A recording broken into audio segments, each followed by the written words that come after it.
우리나라 이주노동자 문제 이야기만 나왔다 하면 차별이냐 역차별이냐 맨날 이 두 가지로 싸우잖아요.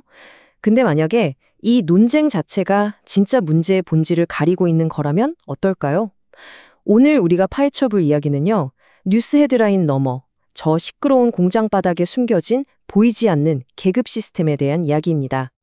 맞아요.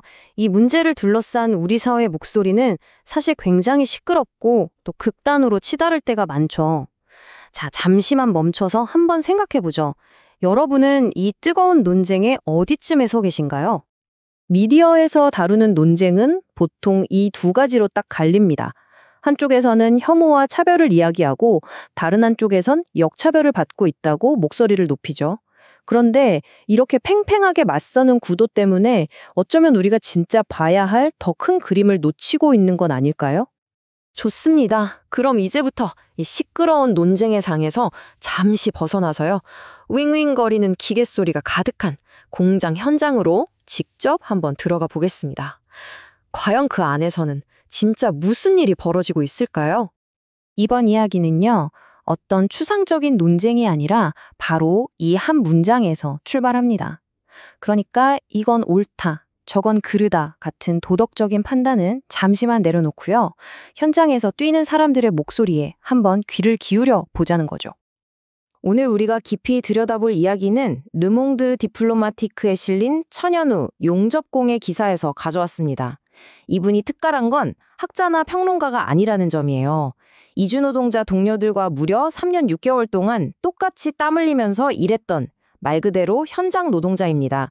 그래서 그 시선이 우리에게 더 큰 의미를 던져주는 거죠. 바로 이 지점이에요. 밖에서 보는 것과 현장에서 겪는 것 사이에 엄청난 차이 말이죠. 천연우 기자는 이렇게 말합니다. 밖에서는 인종차별이라고 말하는 상황도 현장에서는 그냥 모두를 위험하게 만드는 사장의 안전 불감증 문제로 본다는 거예요. 또 한국인이 꾸준히 하는 걸 역차별이라고 하지만 사실 그건 그냥 말이 잘 안 통해서 생기는 현실적인 결과, 현장 용어로는 짬 맞았다라고 부르는 상황이라는 거죠. 자, 이제부터가 오늘 이야기의 진짜 핵심입니다. 이 문제는요. 그냥 단순한 차별 문제가 아니라 그것보다 훨씬 더 구조적인 어떤 것에 대한 이야기로 넘어갑니다. 왜 차별하지 맙시다 같은 착한 구호들이 현장에서 잘 안 먹힐까요? 천연우 기자는 그게 노동자들이 매일 부딪히는 진짜 물질적인 현실, 그러니까 먹고 사는 문제를 건드리지 못하기 때문이라고 딱 짚어냅니다. 이제는 뭔가 다른 틀이 필요한 시점인 거죠. 천연우 기자가 제시하는 새로운 틀이 바로 이 계급이라는 단어입니다. 근데 여기서 말하는 계급은 우리가 보통 생각하는 거랑은 좀 달라요.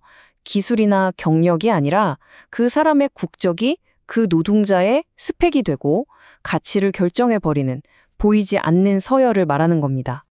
자, 그럼 이 보이지 않는 계급 시스템이 실제 공장 바닥에서는 도대체 어떻게 돌아가고 있는지 그 구체적인 모습을 한번 샅샅이 훑어보겠습니다. 이건 뭐 거의 노동자의 하루하루를 결정하는 불문율 같은 거라고 할 수 있어요. 천연우 기자가 현장에서 직접 본 계급도는 이렇습니다. 맨 위, 최상위에는 말이 통하고 문화도 비슷한 조선 쪽이 있어요. 그 아래 중상위권에는 용접 같은 기술직에 적합하다고 여겨지는 베트남, 태국, 필리핀 노동자들이 있고요. 그리고 맨 아래 하위 계급에는 네팔, 캄보디아, 인도네시아 노동자들이 주로 단순 노동에 배치된다는 겁니다. 이건 개인의 능력보다는 고용주들의 편견이나 편의가 만들어낸 아주 냉정한 서열인 셈이죠. 여기서 진짜 중요한 포인트를 하나 짚고 넘어가야 합니다. 인터넷 커뮤니티에서는 조선족에 대한 혐오 표현이 막 들끓잖아요? 근데 정작 공장 바닥에서는 그들이 최상위 계급이라는 사실, 이 슬라이드가 보여주는 것처럼 온라인 세상과 실제 노동 현장의 현실은 정말 완전히 다른 세계라는 겁니다.